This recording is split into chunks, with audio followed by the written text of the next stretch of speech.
문제가 있어요. 육체적인 문제든 영적인 문제든 개인적인 문제든 가정적인 문제든 인간관계의 문제든 문제가 없는 사람이 없어요. 근데 우리가 여기서 그 문제에 대한 해석을 잘해야 됩니다. 우리가 잘못하면 문제에 대한 해석을 잘못해가지고 자꾸 죄책감에 빠져요. 내가 무슨 죄를 지어서 그렇지? 어떤 부모들은 그런 말을 한다잖아요. 자녀들이 잘못되면 내가 무슨 죄를 지어서 이렇지? 라고 자꾸 어떤 죄와 관련돼서 이렇게 하면 우리는 자꾸 어떤 죄책감을 갖게 되고 자기 자신을 자꾸 정죄하게 되는 거예요. 네. 근데 그렇게 하지 말고요. 누구나 다 문제가 있고요. 누구나 다 고통이 있습니다. 문제 없는 가정이 없고 문제 없는 사람이 없고 문제 없는 교회가 없고 문제 없는 사회가 없습니다. 근데 그때 우리가 그 문제의 고통에 대한 해석을 잘해야 되는데 우리가 죄가 있어서 그렇다라고 생각하면 계속 죄책감에 빠져가지고 기가 팍 죽습니다. 하나님 죄가 있어서 그렇습니다. 물론 죄 때문에 그럴 수도 있어요. 그러나 모든 문제가 다 죄 때문에 온 건 아닙니다. 네. 하나님, 내가 믿음이 부족해서 그런가요? 믿음이 부족해서 그럴 수 있어요.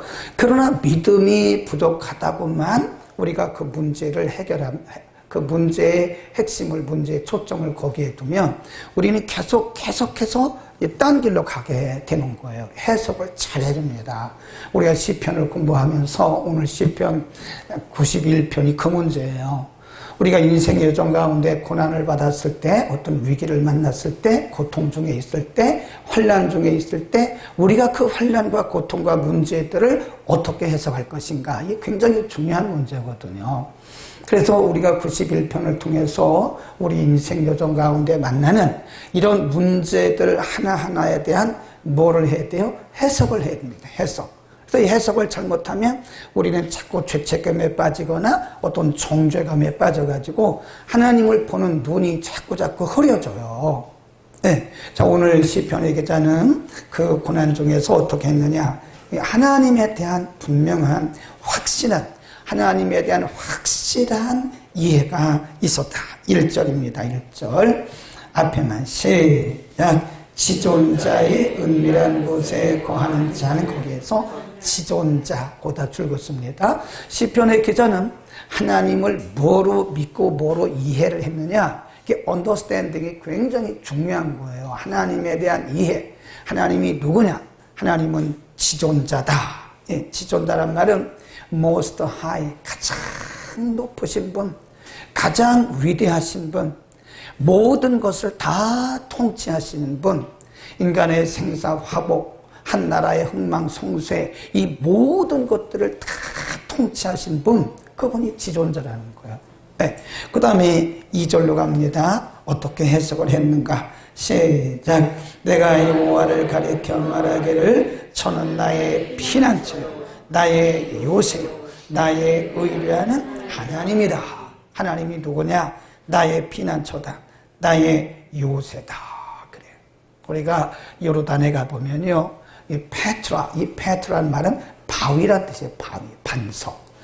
요르단에 가보면 요르단의 수도 암만해서 밑으로 쭉 한 3시간 정도 내려가다 보면 갑자기 이 광야인데, 모래 광야인데 갑자기 높은 바위산이 생겼어요. 바위산이. 근데 그 바위산은 아무 데나 못 들어가요. 그 입구에 보면 그 입구를 통해서만 들어갑니다. 근데 그 바위산, 엄청난 큰 바위덩어리로 된 동네인데 문을 딱 들어가면요, 그 안에 별게 다 있습니다. 거기 사람 살았던 흔적도 있고, 그때 이제 어떤 분이 설명을 해주는데 그 페트라에 한 5만 명이 살았대, 그 당시에. 누가 와도 거기는 침범을 할 수가 없어요. 네, 거기는 어떤 세력도 침범할 수 없어요. 높은 바위가 이렇게 돼 있어가지고요, 거기 들어가면 완벽한 안전이에요. 그래서 시편의 기자는 하나님을 뭐라 그래요? 요새, 피난처. 네, 그렇게 이해를 하고 있는 것이다, 그 말입니다. 그래서 우리가 어떤 문제를 만났을 때는요, 문제를 보면 안 돼요. 문제를 보면 우리가 자꾸 방황합니다. 네, 제가 낮에 말씀드렸잖아요. 어떤 분이 딱 위기를 만나니까 그 순간 자기가 막 흔들리더래요. 그러면 순간적으로 내가 왜 이러지? 내가 왜 믿음의 중심을 잃지? 그랬다는 거예요. 믿음의 중심. 아무리 오래 예수를 믿은 사람들도요, 우리가 정신 차리지 않으면 우리의 시선이 흔들립니다. 그래가지고 우리가 우왕좌왕 하는 거예요. 아니, 저분이 안 저랬는데 뭐 저렇게 믿음이 약해졌지? 누구나 그럴 수 있다는 거예요. 왜 그럴까요? 하나님에 대한 해석이, 하나님에 대한 이해가 부족하거나 약화됐거나 없거나 그런 거예요. 그래서 우리가 예수를 믿을 때는요, 하나님이 누구신가를 아는 것이 굉장히 중요합니다. 하나님이 누구신가를 우리가 알면 그분을 신뢰하게 되고 그분을 믿게 되잖아요. 근데 하나님이 누구신가를 모른다면 그건 정말 우리의 어떤 문제를 만났을 때 우왕창 하는 거예요. 그러니까 우리의 믿음의 근거, 우리의 믿음의 힘은 어디서 와요? 하나님을 아는 지식이라고 그래요. 하나님을 아는 지식, understanding God. 하나님을 하나님을 이해하는 데서 우리의 믿음이 오는 것이다. 무조건 믿어. 그거는요, 샤머니즘. 어떻게 믿어요? 하나님은 누군지 모르는데. 에? 그래서 우리가 이렇게 어렸을 때부터 성경을 쭉 공부해온 사람들은요, 제가 보니까 틀립니다. 열심은 없는 것 같아요. 에? 어렸을 때부터 믿은 우리가 그분들을 뭐라 그러죠? 모태교인. 모태 성도는 아니에요. 모태 교인이에요. 어렸을 때부터 쭉 이렇게 어머니 뱃속에서부터 이렇게 교회 다니고 했던 주일학교 때부터 이런 믿어온 사람들은 얼른 보기에 막 뜨거움은 없어요. 네, 여러분들처럼 아멘도 안 하고 막 쳐다보고 있다. 그런데 제가 이렇게 목회를 해오면서 뭐 누구라고 말은 안 하지만 어떤 문제를 만났을 때 경고해요. 언뜻 보면 저분 열심도 없어. 저분은 막 뜨거운 것도 없어. 그렇게 보일지 모르지만, 그러나 어렸을 때부터 말씀을 차곡차곡 배워온 사람은요, 어떤 문제를 만났을 때 믿음의 본질이 딱 드러나요. 믿음의 본질이. 왜 그러냐? 하나님을 아는 지식이 믿음의 기본이 되는 거예요. 기본이. 그러니까 기본이 된 사람과 기본이 안 된 사람이 있잖아요. 그죠? 우리가 사람을 봐도요, 기본이 안 된 사람이 있어요. 뭐 아무리 대학을 나오고도 별걸 다 해도요, 믿음의 기본이 안 된 사람은요, 흔들리더라고, 보니까. 네? 사람이 기본이 안 돼, 기본이. 기본이 안 된 사람이 뭘 하겠습니까? 아무리 뭘 알아도 뭘 하겠냐고요. 그래서 이 기본이 된 사람이 있고, 기본이 안 된 사람이 있는데, 우리의 신앙의 기본이 뭐라고요? 하나님을 아는 지식이에요. 하나님이 누군가에 대한 지식을 아는 것만큼 우리의 이 믿음의 기본이 파운데이션이라고 하잖아요. 이 믿음의 기본이 튼튼하게. 그래서 우리가 하나님의 말씀을 통해서 하나님이 누군가에 대해 자꾸 들어야 돼. 하나님이 누구라고 그랬어요? 지존자, 요새, 피난처 그랬잖아요. 여기서 4개만 알아도 우리는 위기 가운데서 이겨나갈 수 있는 거예요. 그 다음 하나님의 일하심에 대해서 어떻게 그가 이해를 했는가. 하나님은 가만히 계신 분이 아니잖아요. 하나님은 피난처로 가만히 계신 분이 아니시잖아요. 하나님은 뭐 하시는 분이죠? 일하시는 분. 하나님은 지속적으로 계속 역사하고. 우리가 그거를 오늘 저녁에 영어를 많이 쓰는데 working God 그래요. 하나님은 계속해서 일하고 계시는 거예요. 계속해서 뭔가 하나님은 일하고 계시는 거예요. 지금 시편의 기자는 91편에서 하나님은 가만히 계신 분이 아니라 끊임없이 나를 통해서, 나를 위해서 나와 함께 일하신다는 것을 그는 알고 있는 거예요. 거기 보겠습니다. 3절. 시작. 이는 저가 너를 새 사냥꾼의 올무에서와 극한 연병에서 뭐 한다고 그래요? 건지신다. 하나님은 가만히 계시는 분이 아니라니까. 하나님은 교리에 갇혀있는 분이 아니에요. 그러니까 어떤 분들은 교리적으로 하나님을 너무 잘 알아요. 교리적으로. 근데 사실 그분의 삶을 보면 하나님이 살아서 역사하는 분이 되어야 되는데 하나님이 살아서 역사하지 않아요. 그냥 이론적으로만, 교리적으로만 알고 있어요. 하나님은 교리에 갇힌 분이 아닙니다. 하나님은 이론에 갇힌 분이 아니에요. 하나님은 끊임없이 우리 속에서 우리의 가정과 교회와 이 나라 가운데서 하나님은 끊임없이 일하시는데 우리들을 뭐 하시는 분이세요? 건지시는 분. 아멘. 우리가 어떤 어려움에 처해 있을 때 하나님이 못 본 척 하는 게 아닙니다. 네가 기도가 부족하니까 나는 너를 그게 아니에요. 엄밀히 따지면 사실 우리가 기도도 하고 믿음도 좋아야 되지만 그거하고 상관없는 거예요. 하나님의 하나님 되시면 하나님의 사랑과 은혜로 하나님이 우리를 붙드시고 구원하시는 거지, 내가 기도 많이 했으니까 너를 그렇다고 또 새벽기도 안 나오고 그러면 안 됩니다. 기본적인 건 해야 돼. 우리가 크게 보면 그렇다 이거예요. 하나님은 꾸준히 우리를 통해서, 그래서 여러분이 너무 이렇게 그 자격지심이라든지 자기 자신에 대해서 자학하지 말라는 거예요. 하나님의 사랑은 우리의 조건과 상관이 없을 때가 굉장히 많습니다. 아멘. 하나님이 우리에게 사랑을 쏟아부으실 때는 우리의 조건과 상관이 없을 때가 많아요. 그분의 사랑은 아주 일방적이고요. 그분의 사랑은 불가항력적입니다.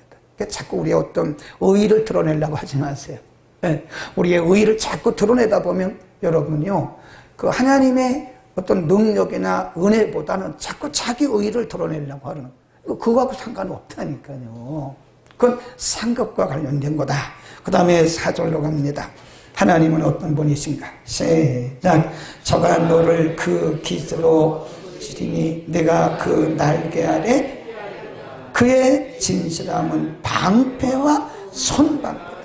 하나님이 우리를 이렇게 방어해 주신다. 깃이 뭔지 아세요? 날개에 있는 깃 아시죠? 깃털. 네. 하나님의 날개, 우리가 독수리 날개가 굉장히 크잖아요. 넓잖아요. 길잖아요.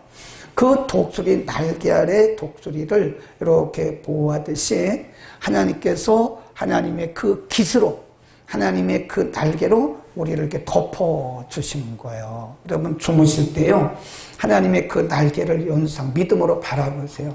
하나님의 은혜로 우리를 싹 덮어주세요.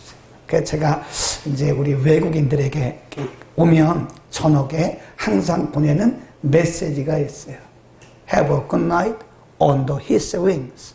under란 말은 그분의 죽을 때까지 우리는 어머니의 태를 생각하는 거예요. 그래서 우리가 이불을 덮어야 안심입니다. 이불을 덮어야, 아무리 더워도 이불을 여기까지 덮어야 사람이 안심되는 거예요. 그렇죠? 권사님, 그렇죠? 그럼요. 그게 정상이라니까?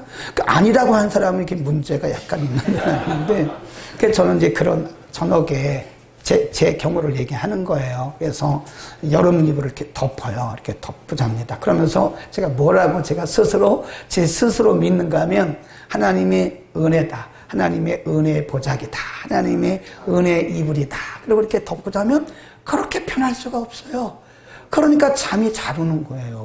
되십시오. 그 다음에 9절로 갑니다. 9절 시작. 내가 말하기를 여호와는 나의 피난처시라 하고 지존자로 뭘 삼았대요? 거처. 이 거처란 말은요, 쉘터라고 하는 뜻인데요, 쉬는 장소. 네. 내가 편히 쉬는 장소, 거처를 쉘터라고 해요. 쉼터 있잖아요. 쉼터. 그걸 쉘터라고 합니다. 내 영혼이 쉬는 곳. 내 영혼이 쉬는 곳이다. 그러니까 지금 이 시편의 기자는 단지 하나님을 교리적으로 아는 것이 아니라 하나님이 끊임없이 나의 거처가 되어주시고 나의 피난처가 되어주시고 나의 깃이 되어주시고 나를 덮는 날개가 되어주신다고 하는 그 하나님의 굉장한 은혜 아래 내가 있다고 하는 것을 믿고 있는 걸 믿고, 아멘. 때로 우리들은요, 하나님의 이런 은혜를 모르고 살아가는 거예요. 내가 그분의 은혜 아래 지금 살고 있는데 그 은혜를 모르는 거예요. 몰라요. 우리는 하나님의 은혜를 느낄 수 있기를 축원합니다. 하나님의 은혜를, 어머니의 그 온기를, 태 안에 있었던 어머니의 그 온기를 느끼듯이 우리는 날마다 우리의 삶 속에서 하나님의 그 손길을, 하나님의 은혜를 감지해야 돼. 감지. 아멘. 얼마나 감사. 우리의 신앙이요, 이론이 돼서는 안 돼요. 그냥 막연하게 이론적으로 그냥 무슨 유대인들이 그렇게 율법적으로 사는 것처럼 그렇게 살지 말라고요. 하나님은 분명히 살아계신 분이시고, 하나님은 분명히 우리의 아버지가 되어주시고, 하나님과 우리 사이는 먼 관계가 아니라고요. 하나님은 우리 안에 계시고 우리와 함께 하시면서 우리를 그렇게 인도하신 분이십니다. 아멘. 사고가 날 수 있는데 그 순간에도 하나님의 손으로 붙드셔서 하나님이 이렇게 멀쩡하게 하고 있다. 오늘 아침부터 절뚝절뚝 한 거는 그런 사연이 있는 겁니다. 저 권사님 왜 그러나 그런 소리 하지 마세요. 11절 12절 시작. 저가 너를 위하여 그 사자들을 명하사 내 모든 길에 너를 지키게 하심이라. 저희가 그 손으로 너를 붙들어 발이 돌에 부딪히지 않게 하리라. 그 사자가 뭐냐면요, angels, 천사들. His angels, 그의 사자들이 너를 보호하고 그의 사자가 너를 붙들리라. 아멘. 하나님이 우리가 눈에 안 보여서 그렇죠. 지금도 하나님의 천사들이 우리를 둘러 짐치고 있는 거예요. 네, 제가 들은 얘기인데요. 강남에 있는 아이들, 돈 많은 집 아이들은요, 개인 경비가 있대. 개인 경비가. 개인 가이드. 그래서 집에서 학교까지 데려다주고, 학교 끝날 때쯤 되면 학교에서 집까지 데려다주는 개인 시큐리티라 그러는데 그런 경비가 있대요. 시큐리티가 있대요. 개인 경비가. 그래서 한 달에 얼마나 했더니 300만 원이래. 300만 원. 한 달 동안 이렇게 한번 데려다주고 하루 따지면 하루에 10만 원이에요. 근데 우리는 그렇게 할 수가 없잖아요. 300만 원씩 어떻게 우리가 줍니까? 그럼 뭐 돈도 없고 우리는 그렇잖아요. 네, 염창동 사니까. 강서구는 부자가 아니잖아요. 그렇게 할 필요도 없어요, 우리는. 왜냐하면 우리 눈에 보이지 않지만 하나님께서 파송하신 천사들이 우리를 둘러 짐치고 있습니다. 이거 돈으로 말하면요, 아마 한 달에 수천만 원 줘야 될 거예요. 우리를 천사를 파송하셔서 우리를 둘러 짐치고 있음을 믿기를 축원합니다. 너무 두려워하지 마세요. 두려워하지 말라고요. 너무 무서워하지 마세요. 우리가 무슨 경비를 쓸 돈이 있습니까? 30만 원도 못 줘요, 우리는. 다른 거 써야 되니까. 그러나 우리가 그렇게 할 필요 없이 하나님의 천군과 천사를 우리에게 보내주셔서 우리의 발걸음이 돌에 부딪히지 않도록, 저렇게 3층에서 넘어져도 얼굴 깨지지 않도록 하나님께서 천사로 붙드시잖아요. 저는 분명히 믿어요. 사탄이 일시적으로 공격을 했지만 하나님께서 천사로 우리 박권사님을 탁 붙드실 거예요. 아멘. 자, 이제 마지막으로 쭉 나눠. 그래서 시편의 기자는 뭐라고 얘기를 했냐면, 그렇게 하나님의 이름과 하나님의 역사하심을 믿었기 때문에 그는 이렇게 말합니다. 5절 6절 시작. 너는 밤의 놀램과 낮에 흐르는 습과 흑암 중에 행하는 연병과 백주에 황폐케 하는 파멸을 뭐한다고요? 두려워하냐 할 것이다. 그런 연병이 와도 질병이 와도 나는 두려워하지 않을 것이다. 그 다음에 7절 시작. 천인이 내 곁에서 만인이 내 우편에서 이 재앙이 내게 가까이 못할 것이다. 재앙. 많은 사람들이 재앙 때문에 흐트러지고 넘어지지만 하나님이 너를 보호하시기 때문에, 하나님께서 너를 보호하시기 때문에 재앙이 너에게 미치지 못할 것이다. 10절입니다. 10절 시작. 재앙이 내 장막에 가까이 오지 못할 것이다. 12절 시작.